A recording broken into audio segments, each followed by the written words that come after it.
வணக்கம். சொல்லுங்க ஐயா. வணக்கம் ஐயா. வணக்கம் ஐயா. சொல்லுங்க ஐயா. அதாவது ஆத்மா இருநிலையில இருக்குது நமக்குள்ள அப்படின்னு போட்டுருக்கீங்க. ஆமாங்க ஐயா. ஆமாங்க ஐயா. அதுதான் எனக்கு புரிய மாட்டேங்குது. ஆத்மான்றது அது ஒரு புள்ளி வழி, அதுக்கு இருநிலை எப்படி தோன்றுகிறது அப்படிங்கிறது. அதாவது வள்ளல் பெருமான் ஏற்படுத்தி சுத்த சன்மார்க்கம் இல்லைங்களா? ஆமாங்க. சுத்த சன்மார்க்கத்தினுடைய சிறப்பே முன்பு இதுவரை வெளிவராத ரகசியங்களை வெளிப்படுத்துறது தான் சுத்த சன்மார்க்கம். அந்த சுத்த சன்மார்க்கத்தை பத்தி ஒரு இந்த இதுல பேருபதேசம் சொல்லிட்டு வள்ளலார் 1873 அந்த சன்மார்க்க கொடி ஏத்திட்டு அப்பதான் ஒரு நீண்ட ஒரு உபதேசம் பண்றாரு காலையில 8 மணிக்கு. அப்ப ஹலோ கேட்டுட்டு இருக்கேன். ஆமா, அந்த நேரத்தில் தான் பல உண்மைகளை அவர் சொல்றாரு.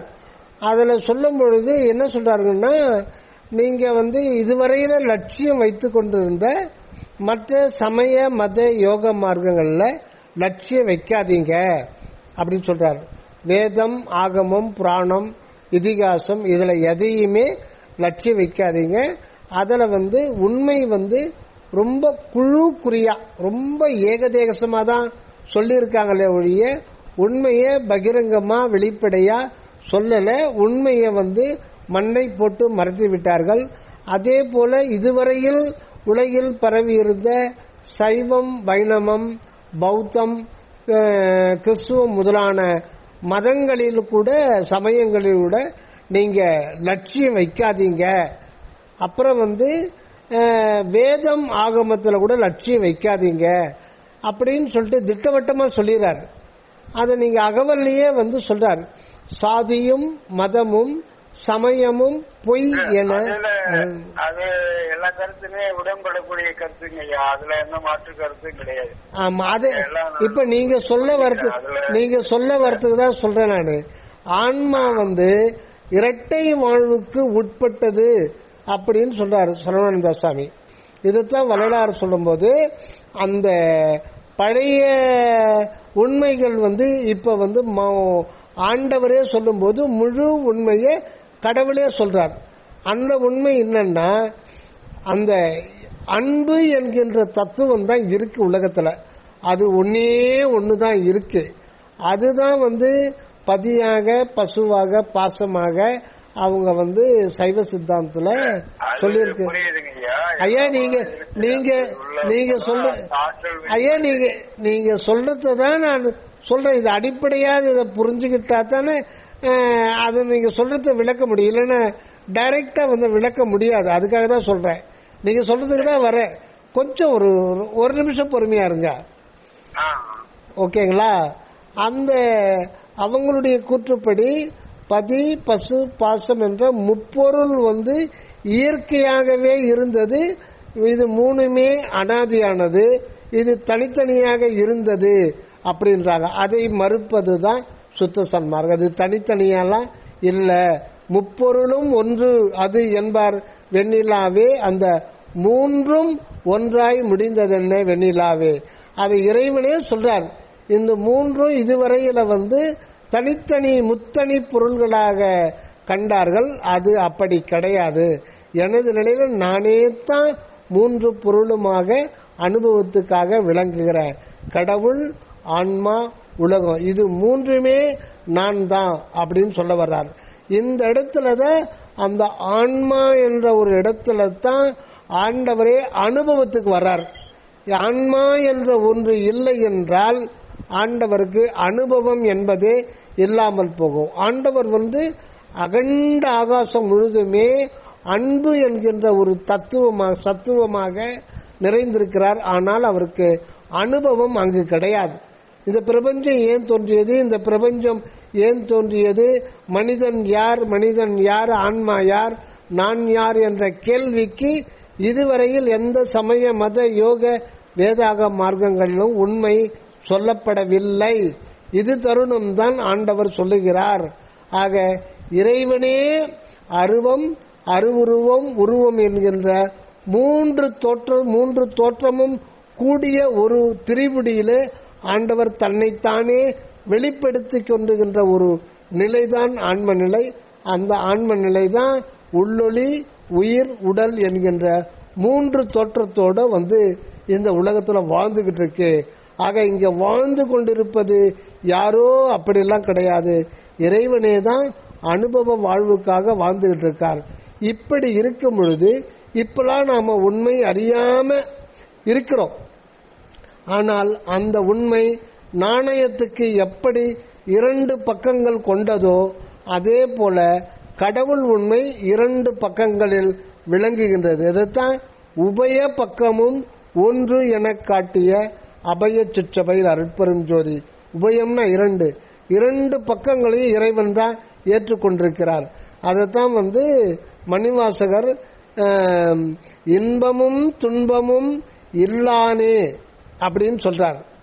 அடுத்தது அதையும் மறுக்கு இன்பமும் துன்பமும் உள்ளானே, இன்பமும் துன்பமும் இல்லானேன்னு சொல்றாரு. ஆனா அதோட முடிக்கல, உள்ளானே என்றார். அப்போ இந்த உலகத்துல எத்தனை கோடி கோடி எண்ணிறந்த கோடி உயிர்கள்லாம் இந்த உலகத்துல வாழ வரும்போது இந்த புற உலகத்துல இந்த உடல் ரீதியாகவும் மன ரீதியாகவும் எவ்வளவோ துன்பங்களை, பசி முதல் கொண்டு எவ்வளையோ அறியாமையினாலோ இன்மையாலும் இச்சையாமையும் வறுமையாலையும் அஜாக்கிரத்தினாலையும் முன்வினையாலையும் இந்த ஜீவன் இந்த உலகத்துல இன்பத்தையும் அனுபவிக்குது, துன்பத்தையும் அனுபவிக்குது. இந்த இன்பத்தையும் துன்பத்தையும் அனுபவிக்கின்ற இந்த ஜீவன் யார்? அதுதான் கேள்வி. அந்த ஜீவன் என்ன என்றால் அது பசு. அது இயற்கையாகவே ஆணவ மனம் அனாதியாக கொண்டது. அது அப்படித்தான் அப்படின்றாங்க. அப்போ அந்த ஒருத்தன் கேட்கிறான், அப்படின்னா இறைவன் மட்டும் அனாதியானவர் சரி, பசு அனாதியானது சரி, பாசம் அனாதியானது ரைட்டு. இதுல ஆண்டவருக்கு ஆணவம் மனம் எந்த மலமும் இல்லாதவர். அப்போ பசு மாத்திரம் இயற்கையிலேயே ஆணவ மலம் கொண்டது அப்படின்னா இது என்ன? அது இன்னும் சாபக்கேடா வரமா? அது இயற்கையிலேயே ஆன்மாவுக்கிட்ட சாபக்கேடா? அது சாபக்கேடு இறைவன் கொடுத்ததா அல்லது கிறிஸ்தவர்கள் சொல்ல மாதிரி பிறக்கும் போதே நம்ம பாவியா தான் பிறக்கிறோம்? அதுக்கு இதுக்கு வித்தியாசம் இல்லை. அப்போ ஆணவ மனம் என்பது நீக்கப்பட வேண்டிய ஒன்றுதான். அது சரி. அந்த ஆணவ மனமானது அது இயற்கை என்ற ஒன்று இருக்கு, அது அனாதியா இருக்கிறது. அப்போ இயற்கையிலேயே அந்த சாபத்தை வைத்துக் கொண்டுதான் அது பிறந்ததா அல்லது அந்த சாபம் இறைவனாலே கொடுக்கப்பட்டதா அல்லது இறைவனுக்கும் அதுக்கும் சம்பந்தம் இல்லையா? அப்படி என்றால் சாபம் என்கின்ற அந்த ஆணவ மலம் அது ஆன்மாவுக்கு எப்படி வந்தது? அதுவே விரும்பி ஏற்றதா அல்லது இறைவன் கொடுத்ததா அல்லது இயற்கையா என்றால் அப்போ அந்த இயற்கைக்கும் அதுக்கு இறைவனுக்கும் சம்பந்தம் இல்லையா? இப்படி கேள்விகள், அநேக கேள்விகள். அந்த சைவ சித்தாந்தத்தில் கூட இந்த மாதிரி கேள்விகளுக்கு பதில் இல்லை. ஏன்னா அந்த சப்ஜெக்டுக்கு போக கூடாது. ஏன்னா ஆணவம் என்பது ஆன்மாவுக்கு இயற்கை, அத்தோட நிப்பாட்டணும். புரியுது எனக்கு. இப்ப அவங்க என்ன சொல்றாங்கன்னா, அப்பதான் இது வரைக்கும் மனம் ஆன்மா, இந்த மனமலம் உடல் மலம் இது இரண்டுமே அகற்றப்பட வேண்டியதுதான் அப்படிங்கிறதுதான். எது அகற்ற? எது இப்போ புதுசா இந்த ஒரு இன்னொன்னு சொல்லியிருக்கீங்க, ஆன்மாவை பிடித்து கொண்டார்கள். அதை கெட்டியா பிடிச்சு நம்ம முன்னோர்கள் ஒரு நிலை அப்படிங்கறத தன்னை அந்த பல விலை அதை அற்புதப்படுத்திக்கிட்டாங்க அப்படின்னு சொல்லியிருக்கீங்க. ஆமா, அது அப்படின்றது அந்த இடத்துல இவர்கள் ஆன்மாவை பிடித்துக் கொண்டார்களா அல்லது ஆன்மாவை இவர்களுக்கு பிரபஞ்சத்திலிருந்து சக்தி ஊட்டி ஆன்மாவை பலப்படுத்தி கொண்டார்களா அப்படிங்கிற ஒரு அதான் இதுவரையில ஏற்பட்ட மார்க்கங்கள், தாச மார்க்கம், சத்புத்திர மார்க்கம், சக மார்க்கம், சன்மார்க்கம்னா அது எல்லாத்துலயுமே சன்மார்க்கம் இருக்கு. எல்லாமே மனித தரத்திலிருந்து உலகிலிருந்து வெறுத்து புலன்களை அடக்கி புனிதர்கள் ஆகி உத்தமர்கள் ஆகி மேல்நிலையில் தவம் இருந்து ஒரு உச்ச நிலைக்கு போய் உண்மையை கண்டார்கள். அந்த கண்ட உண்மை ஆன்ம நிலையிலிருந்து மனித தரத்தில் கண்டுகொள்ளப்பட்டதுதானே தவிர ஆண்டவர் திருவருளால் கண்டுகொண்டார்கள். ஆன்ம நிலையில இருந்து. ஆனா அந்த நிலையில எல்லாமே என்ன சொல்றாங்க, இந்த உலக வாழ்க்கை வேண்டாம், பிறவி என்பது வேண்டாம், எனக்கு பிறவியே வேண்டாம் அப்படின்ற உண்மையை ஆன்ம நிலையிலிருந்து அவங்க பார்க்கும்போது எத்தனையோ கோடி பிறவிகள் அவங்க அவஸ்தைப்பட்டதெல்லாம் அவங்களுக்கு தருது. அதனால அவங்க ஒரு முடிவு எடுத்துட்டாங்க. அது நியாயம்தான், அதுல எந்த தவறும் இல்லை. ஆக இனிமேலுக்கு எனக்கு பிறவி வேண்டாம் அப்படின்னு சொல்லிட்டாங்க, ஆண்டவர்கிட்ட வேண்டுட்டாங்க. ஆண்டவர் ஒரு சொல்ல வர்றாரு, ஆனா அதை கேட்கல யாருமே. என்ன கேட்கலன்னா, எனக்கு பிறவி வேண்டாம், மொத்தத்தில் நான் என்றதே உன்னுடைய திருவடியில ஒடுங்கி போடும் அப்படின்றார். அப்படின்னா ஆண்டவர் பிறவி வேண்டாம்னு சொல்லிட்டு இந்த ஆன்மா வேண்டிதான் அவர் கொடுக்கணுமா? இப்ப நம்ம கோயிலுக்கு போறோம், கோயிலுக்கு போனா இப்ப நீங்க கோயிலுக்கு போய் அர்ச்சனை பண்றீங்க, என்ன பண்றாரு ஐயர் உங்ககிட்ட? அர்ச்சனை பண்ண போனா தீபாவளி காட்டுறாரு. இல்ல அர்ச்சனை பண்ற போது தட்டு எடுத்துன்னு வர்றாரு. தட்டு எடுத்தும் போது உங்ககிட்ட ஒரு 2 கேள்வி கேட்பாரு. என்ன கேள்வி? குலம் என்ன, கோத்திரம் என்ன கேட்பாரு, பேர் கேட்பாரு. ஆமா. அப்புறம் என்ன பண்றாரு அவரு? அர்ச்சனை பண்றாரு. நீங்க சொல்றது அப்படியே ரிப்பீட் பண்றாரு இல்லீங்களா? சமஸ்கிருதத்துல சொல்றாரு. ஓகேங்களா? ஏன் அவரு சொன்னதான் அவருக்கு ஆண்டவர் காது கேட்குமா? பின்ன ஏன் இல்ல அதெல்லாம் வேணும். அவங்க ஏன் பேரு கேட்கறாங்க, நட்சத்திரத்தை ஏன் கேட்கறாங்க, ராசி ஏன் கேட்கறாங்க, அதை கொண்டு போய் ஏன் அங்க மூலரோடு சொல்றாங்கன்னு கேட்கிறேன். அது நம்மள அப்படி வச்சிருக்காங்க, அதனால அவங்க அதை பயன்படுத்திக்கிறாங்க. அது அவங்க சைக்காலஜிஸ்டா நிறைய விஷயம் பண்ணிருக்காங்க. நான் இப்ப அது அந்த கான்செப்ட் தான். எனக்கு பிறவி வேண்டாம் அப்படின்னு நீங்க சொல்லிதான் ஆண்டவருக்கு தெரியணுமா? இல்ல, ஆண்டவர் அது மாதிரி படிச்சிடுறாரு, நாம தான் தேடி போறது இல்லையே. அந்த ரூட்ல நம்ம மாறிடுறோம்ல, பாதை மாறுறோம்ல. ஏன் நான் மாறேன்? நீங்க இப்ப நான் ஏன் மாறேன்? நான் என்னுடைய சுதந்திரமே கிடையாது. நான் வேண்டி நான் பிறந்தனா? எனக்கு தெரியவே தெரியாது.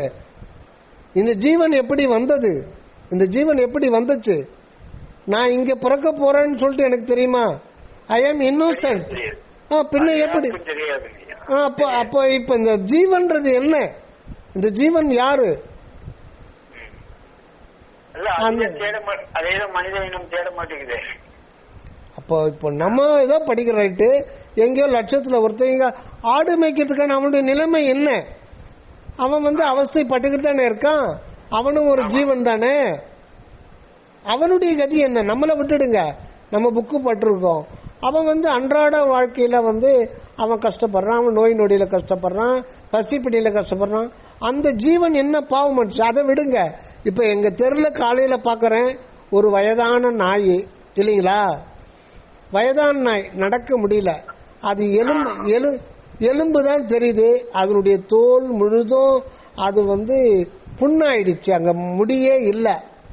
அது சாப்பாடு வச்சாலும் அது சாப்பிட்ற மாதிரி இல்லை, அது மரணத்தை எதிர்நோக்கி இருக்கு. ஆனா அது ஏன்னா அது அவஸ்தைப்பட்டு இருக்கு. பட் ஆண்டவர்கிட்ட அது கேட்க முடியாது. ஆமா, அதுக்கு அந்த அந்த இது மனிதன்கிட்ட மட்டும்தான் இருக்கு. அது வேண்டாங்க, அது விட்டுடுங்க. இப்ப அதனுடைய துன்பம் கடவுளுக்கு தெரியுமா தெரியாதா? தெரியும். அப்ப ஏன் அதுக்கு அவரு அந்த இடத்துல ஏன் அவரு பிறவாமையை கொடுக்கல? வேண்டனதான் கொடுப்பாருன்னா அப்புறம் எப்படி அவரு கடவுள் ஆவாரு? நீங்க சொல்லுங்க.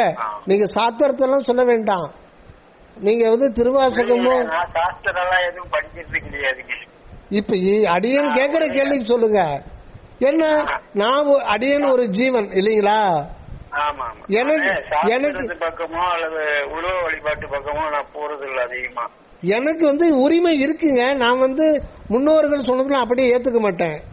என்னுடைய ஜீவனுக்கு ஒரு ஏன்னா நான் துன்பப்படுறேன், நான் கேட்கிறேன், நான் வேண்டி நான் இந்த உலகத்துல பிறக்கல, எனக்கு தெரியாது. ஆனா இது ஒரு இன்சிடென்டா நடந்து போயிருக்கு. இது ஏன் தான் நான் கேட்கிறேன். இதுக்கு சரியான விடை சொல்லலையே. கேட்டாக்கா ஆன்மா இயற்கையிலேயே ஆணவம் உடையது.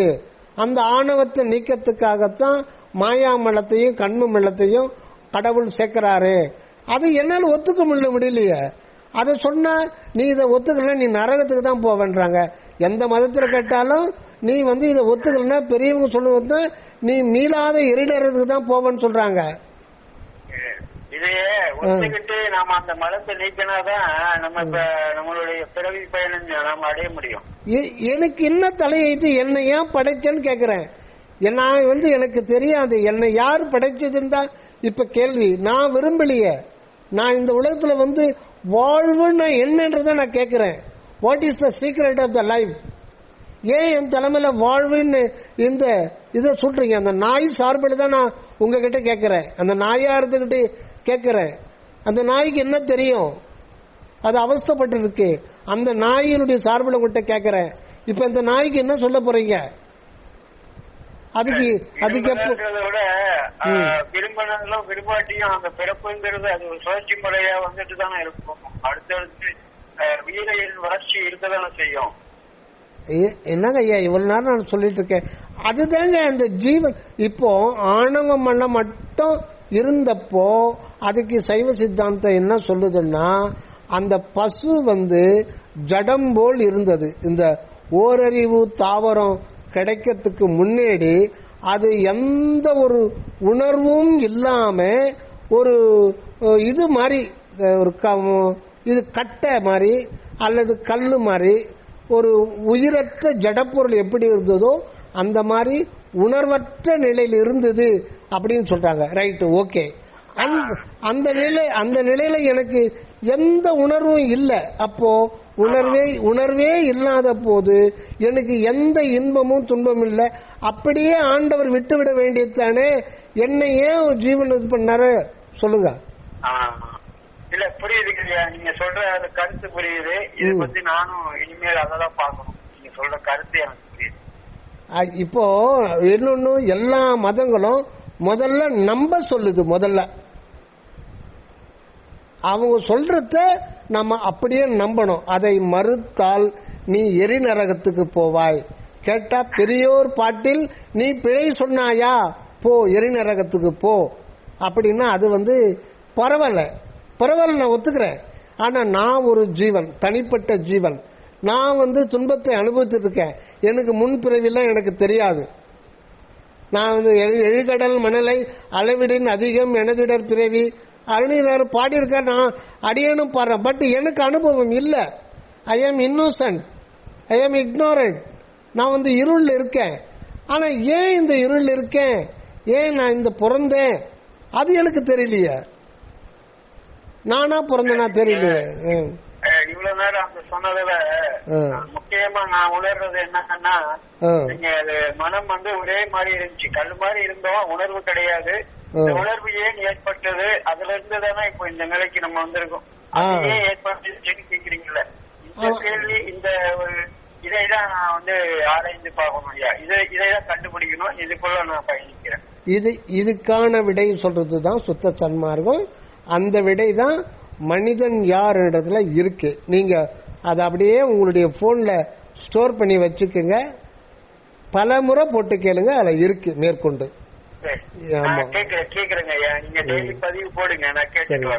ஓகேங்க, ஓகேங்க, ஓகே. மிக்க மகிழ்ச்சி. சாகா கல்வின்னு புத்தகம் இருக்குங்களா? நம்ம சன்மார்க்க நிலையில வந்தவங்க கிட்டதான் யாரோ எழுதுனதா கேள்வி. அதாவது அன்பு ஒளி எனும் இறைமனிதன் அந்த புத்தகத்துல எல்லாமே அடங்கியிருக்கு. 550 பக்கங்கள் கொடுத்தது. நாங்க வெறும் 150 ரூபா பிளஸ் போஸ்டல் சார்ஜ் 50 ரூபா, வெறும் 200. என்னங்க புக்குங்க ஐயா? இல்ல, உங்களுக்கு அன்பு ஒளி எனும் இறைமனிதன் புக் அனுப்பிச்சிருக்குன்னு நினைக்கிறேன். அதுல இருக்கு, எல்லாமே இருக்கு. சரி சரி, அதை படிங்க. அதை தரவா பச்சா தெரிஞ்சுக்கலாம். அது சரிங்க ஐயா. சரிங்க, மிக்க மகிழ்ச்சிங்க, மிக்க மகிழ்ச்சி. நன்றிங்க ஐயா. நன்றிங்க, நன்றிங்க, நன்றிங்க, நன்றிங்க. சரிங்க, சரிங்க. இன்னொரு குரூப் கூட இருக்கு, அதுலயும் பதிவுகளை போடுறோம். சரிங்க, சரிங்க, சரிங்க. நன்றிங்க, நன்றிங்க, நன்றிங்க, நன்றிங்க.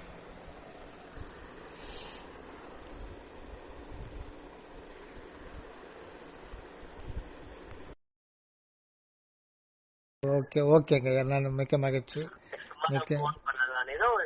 ஏதோ போட்டிருந்தீங்க அனகம்னு அப்படிங்கறதுக்கு விளக்கம் சொல்லி யாரோ ஒருத்தர் கூட பேசி போட்டிருந்தீங்க.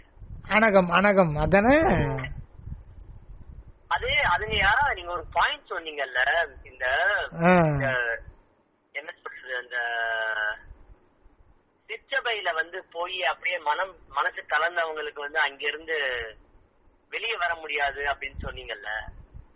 ஆமா, சுவாமிகள் அப்படித்தான் சொல்றாரு. இதுக்கு வள்ளலாருக்கு முன்னாடி இருந்தவங்க எல்லாம் அந்த சிற்றபைக்குள்ள என்டர் ஆயிட்டாங்கன்னா அங்க அது எல்லையில்லாத ஒரு பேரின்பத்துல அப்படியே மூழ்கிடுவாங்களாம். அப்படி மூழ்கி இருக்கும்போது இது நல்லா தானே இருக்கு, இதே போதுமே, வெளியில வந்தா பிறப்பிறப்பு வந்துருமே, வேண்டாம் சொல்லிட்டு அங்கேயே அதுலயே மூழ்கி அப்படியே அந்த தேகத்தையும் மனதையும் உயிரையும் ஏன் ஆன்மா கூட ஒரு கட்டத்துல நான் அப்படின்ற ஒரு தனித்துவ உணர்வு கூட அது குன்றிக்கிட்டே வருமா. அந்த நிலையில வரும்போது உங்களுக்கு அந்த ஆணவ மலம் இருக்கணும் அப்படின்றார். ஆணவ மலம் அழிக்க கூடாது, அது பிரணவமா மாத்தணும். அது பாதியாகத்தான் பார்க்கணும் என்றார் சுவாமி, முழுமையா பார்க்க கூடாது. நீங்க சித்தர் பாடல் கூட வரும், முள்ளு முன்னையில 3 குளம் வெட்டின 2 குளம் பாழு ஒண்ணுல தண்ணியே இல்லைன்ட்டு. 2 குளம் பாழுன்னா அப்படின்னாலும் ஒண்ணுதான், தண்ணியே இல்லைன்னாலும் ஒண்ணுதான். ஆக 3 குளத்தையும் பாழாக்கிட்டாங்க. ஆனா வரலாறு அந்த 3வது குளத்துல அந்த குலபதத்துல நீ மட்டும் இல்ல, இறைவனும் இருக்காரு, இறை ஒளி பாதி இருக்கு, அந்த நான் என்ற அஞ்ஞான இருள் பாதி இருக்கு, அது ரெண்டுமே இறைவன் தான். அதாவது அகரம் உகரம் தன்னைத்தானே அனுபவிக்கிறதுக்காக இறைவனே அந்த ஜீவான்மாவாக வருகிறார். அதுதான் உகரம். ஜீவான்ம உணர்வாக அவரே வெளிப்படுகின்ற பொழுது அவருடைய வண்ணம் நான் என்ற ஒரு வண்ணமாக விளங்க வருகிறது.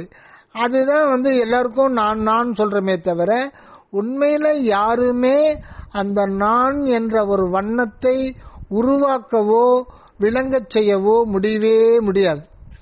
அந்த நான் என்ற வண்ணம் முழுக்க முழுக்க அந்த சத்து பொருள், அந்த அகண்டம் சுருங்கி அணுத்துவமாகும் போது அது இயற்கையாகவே நான் என்ற ஒரு நிலையில வந்துடுது. அந்த நானுக்கு உள்ள போனா அது தான். அதனால வள்ளல் பெருமான் நானானான் தானானான், நானும் தானும் ஆனான் அப்படின்றார். இவரு பாத்தீங்கன்னா தாயுமானவர் நன்றறியேன் தீதறிவேன். அந்த என்ன தீது, நான் என நின்றது யாரென்று அறியேன், நான் ஏழை என்னே பராபரமே. உண்மையில ஏழை என்ன யாருன்னா அந்த நான் என நின்றது யார் என்று அறியேன், நான் ஏழை என்னே பராபரமே என்றார். அந்த நான் சொல்றமே, அந்த நான் என்றது என்ன அப்படின்னு பார்க்கும்போதுதான் அது நான் என்பது நான் அல்ல, இறைவனே தன்னைத்தானே அனுபவிப்பதற்கு இன்னொரு ஆளா வர்றார். ஆனா இயற்கையில இறைவனுக்கு அந்நியமா இன்னொன்று என்பதே கிடையவே கிடையாது. அப்போ இறைவன் தன்னை இன்ப அனுபவம் பெறணும்னா அங்க 2 தேவைப்படுது. ஒன்னு இன்பத்தை கொடுப்பவர், இன்னொன்னு இன்பத்தை நுகர்பவர். ஆனா இயற்கையில ஒரு பொருள் தான் இருக்கு. ஆமா, அத இயற்கையில ஒரு ஒன்றுதான்.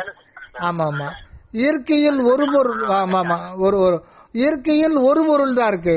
அப்போ இறைவன் தன் அருளாலே தானே ஒரு ஜீவான்ம உணர்வு நிலைக்கு வந்துடுறார். அப்ப அந்த உணர்வுக்கு உணர்வா உள்ள இருக்காரு. மொத்தமே அதை ஒரு உணர்வுன்னே சொல்லலாம். மொத்தமே அந்த உணர்விலேயே 2 பகுதிகள், உணர்த்துவது உணர்வது, அதாவது இன்பத்தை கொடுப்பது இன்பத்தை நுகர்வது. அதுதான் அகர உகரம் சொல்றது, அகர உகரம். இப்போ நம்முடைய நிலை என்னன்னா அந்த அந்த நான் என்பது நமக்கு அதனுடைய என்னன்னே புரியாம இருக்கிற ஒரு புதிராவே நமக்கு இருக்கு. எல்லோருமே நான் நான் நான் நான் அப்படின்னு தான் சொல்றோமே. இந்த நான் எப்படி தானாக வந்ததா இல்ல நாம் விரும்பினோமா? இப்ப நான் இருக்கிறேன்னா அது நம்ம விரும்பினாலும் விரும்பாவிட்டாலும் அந்த நான் என்பது இருந்துதான் ஆகணும், இல்லாமல் போக முடியாது. ஒரு பெரிய ஒரு துன்பத்துல மாட்டிக்கொண்டவன் கூட இல்லாமல் போய்விடலாம், தற்கொலை பண்ணிக்கிட்டா கூட அவன் பேயா தான் தெரிவான். ஆக அந்த நான் என்பதை அழிக்க முடியாது, அழிக்கவும் கூடாது, அதுக்கு அவசியம் அல்ல.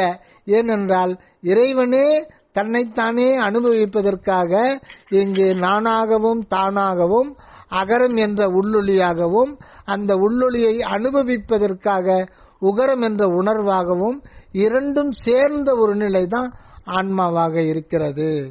இதுதான் நம்ம சுவாமிகள் தெளிவா விளக்கிறார். ஆக ஞானம் அடைதல் அப்படின்னா என்னன்னா ஒரே வார்த்தை, நான் என்பது நான் அல்ல அப்படின்றதே ஒழிய நான் என்பதை அழிக்க முற்படுவது முற்றிலும் தவறு.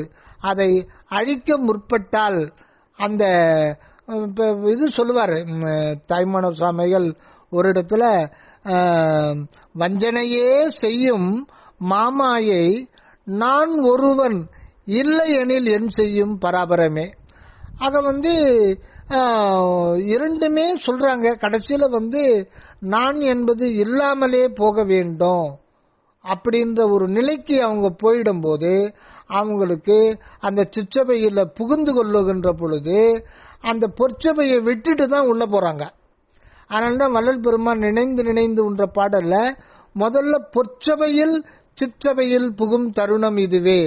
பொற்சபை என்றது இந்த உடலு மனம் உயிர், இது எல்லாமே பொற்சபை சம்பந்தப்பட்டது.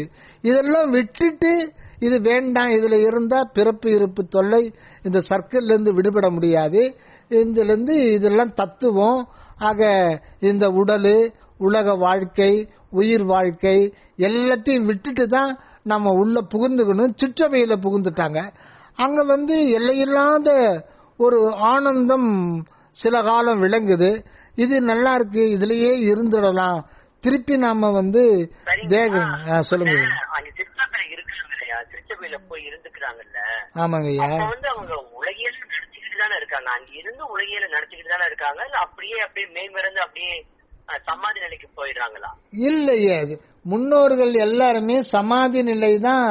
அந்த சிற்றபைக்கு உள்ள புகுந்துட்டா அவங்க புகுந்ததே புறநிலையிலிருந்து தான் உள்ள போனாங்கன்றார் சுவாமி சரவணானந்தா. இந்த தேக நிலையிலிருந்து இதை கடந்து மனநிலை, அந்த மனமிறக்க கல்லார்க்கு வாயேன் பரபரமே, அந்த மனதை இறக்கும்படி செய்து விட்டார்கள், நசுக்கினார்கள், பொசுக்கினார்கள். ஆக இது எல்லாமே தத்துவங்கள்லாம் கடந்து உள்ள போகும்போது அவங்களுக்கு ஒரு கட்டத்துல இந்த உடல் மனம் உயிர் இதெல்லாம் தேவைப்படாம போயிடுச்சு.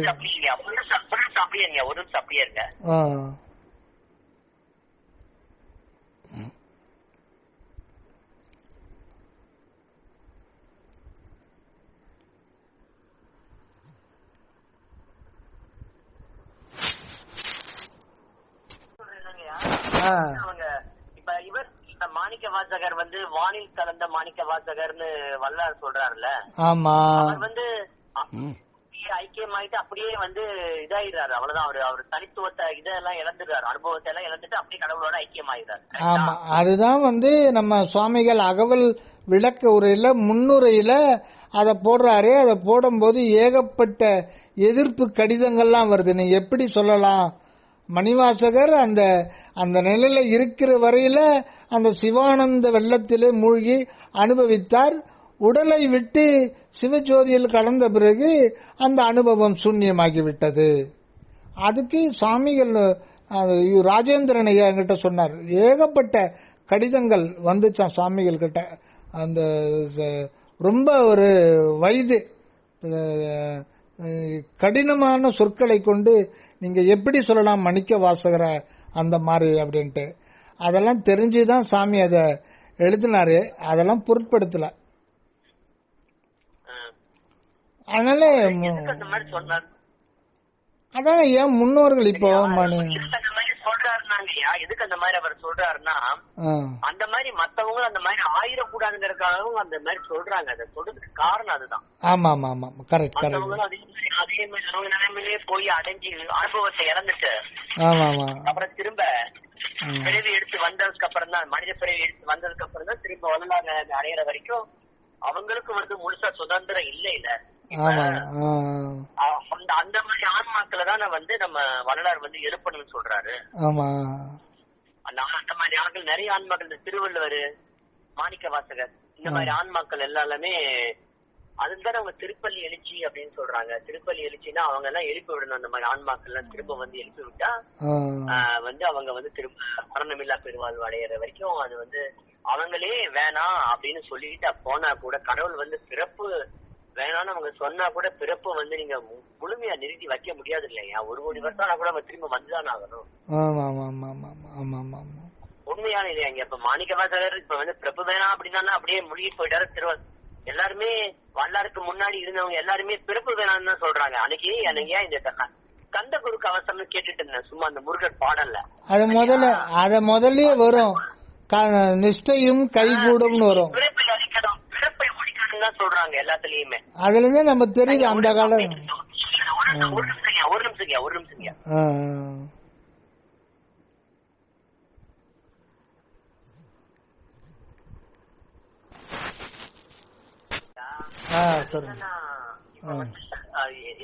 எத்தனையோ ஆன்மாக்கள் அந்த மாதிரி போய் ஒடுங்கி போய் அனுபவத்தை இழந்துருச்சு அப்படிங்கறதுதான் நம்மளுடைய சரவண சாமியுடைய வாக்கு.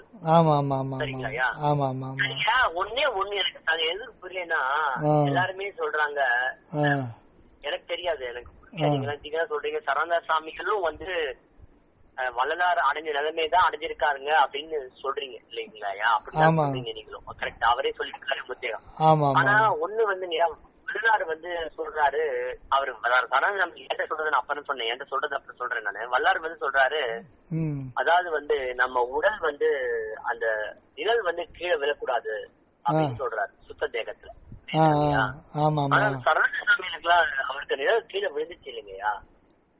ஐயா அது வந்து இந்த சுவாமிகள் வந்து சுத்த சன்மார்க்கத்தை வெளிப்படுத்தும் போது இந்த சுத்த தேகம், பிரணவ தேகம் இத பத்தி எல்லாம் விளக்கும் பொழுது அது வந்து அந்த காலகட்டத்துக்கு அது வந்து புரிய வைக்க முடியாது. சுத்த தேகத்தை பற்றி மட்டும் புரிய வைக்கிறதுன்னு சாதாரணமான விஷயம் அல்ல. அதில் நிழல் விழாது அந்த மாதிரி அது வந்து அது ஒரு முதல் கட்ட புரிதல் தான். அது வந்து இந்த சுத்த தேகம்ன்றது என்னன்னா உங்களுக்கு ஒரு தோற்றத்தை கொடுக்கும், அவ்வளவுதான். அந்த இடத்துல வந்து உங்களுக்கு வந்து இதயமோ நுரையீரலோ கிட்னியோ மலைப்பையோ சிறுநீரோ எதுவுமே இருக்காது. அந்த இடத்துல எதுவுமே இருக்காது. ஆமா ஆமா ஆமா ஆமா அது காரணம் அதுக்கு என்ன காரணம் தெரியுங்களா? ஹலோ, இப்ப நம்ம தேகத்து மேல இப்ப சூரிய ஒளி பட்டு பிரதிபலிக்குது. இப்ப நீங்க உட்காந்துங்கிறீங்கன்னா உங்க லைட் போட்டு உட்காந்துங்கிறீங்கன்னா அந்த போட்டான்ஸ் எல்லாம் உங்க எல்லா பக்கமும் பட்டு உங்களுடைய பிம்பம் வந்து அதை கேரி பண்ணிட்டு போயிட்டே இருக்கும் போட்டான்ஸ். நீங்க இடையில வந்து ஒரு கேமரா வச்சீங்கன்னா அந்த போட்டான்ஸ் அதுல விழுந்து அந்த பிலிம் மெல்ட் ஆகி உங்களுக்கு பிம்பம் விழும். ஆனா வள்ளலாருடைய இதுல வந்து ரிஃப்ளெக்ட் ஆகாது, ஒளி ஊடுருவி போயிடும். இப்ப நம்ம உடம்புல போட்டான்ஸ் வந்து பட்டுச்சுன்னா அதுக்கு ஒரு தடை ஏற்பட்டு ரிஃப்ளெக்ட் ஆகிடும். கண்ணாடியில மட்டும்தான் ஒளி ஊடுருவுமே தவிர மற்றபடி எல்லா பொருள்களையும் ஒளி ஊடுருவ முடியாது. ஆனா எலக்ட்ரோ மேக்னெட்டிக் வேவ்ஸ் ஊடுருவோம். ஆனா ஒளி அணுக்கள் வந்து ஊடுருவ முடியாது. அதே மாதிரி வள்ளலாருடைய இதுல வந்து அது ஊடுருவி போயிடும். அது ரிஃப்ளெக்ட் ஆகாது. ரிஃப்ளெக்ட் ஆகாதுன்னா உங்களுக்கு கேட்ச் பண்ண முடியாது. அதுதான் அதனுடைய விஞ்ஞான ஒரு கொஞ்ச நேரத்துல உங்களுக்கு போன் பண்ற ஒரு முக்கியமான கால் வருதுங்க. திரும்ப ஓகே ஓகேங்க ஓகேங்க. நன்றி நன்றி. தயவு தயவு தயவு.